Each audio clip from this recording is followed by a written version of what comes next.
Hey, good morning and happy Kindness Day. I wrote about it this morning about how simple random acts of kindness can help people feel seen, and that is a great thing.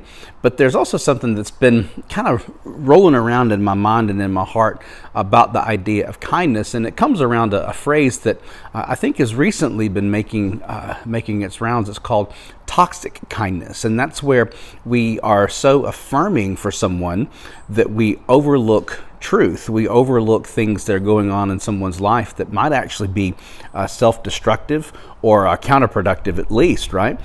Because we don't want to hurt someone's feelings. And is that kindness? I would venture to guess it's not.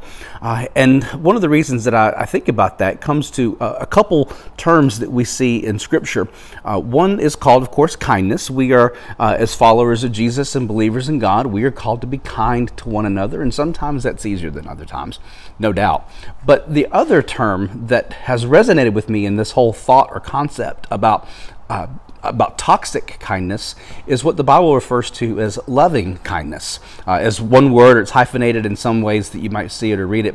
And the whole idea about loving kindness is where you are so concerned about the well-being of another that you perform an act of kindness that might in the moment feel or be deemed as something unkind. You know, one example is if I'm walking with Brighton in the parking lot, and this happens almost every time we're leaving school or we go into a store or something, and she wants to dart out, and I reach down and I grab her by the collar of her shirt or her jacket or something, and I yank her back. To someone who's just watching from the outside, that might think, well, my gosh, he's being awful unkind to his little girl, and how cute is she, right? But kindness is not letting her run into traffic, is it? No, kindness is making sure that we are protecting and loving and caring for those who are closest to us. And sometimes when we think about Jesus, he tells us that the truth sets us free.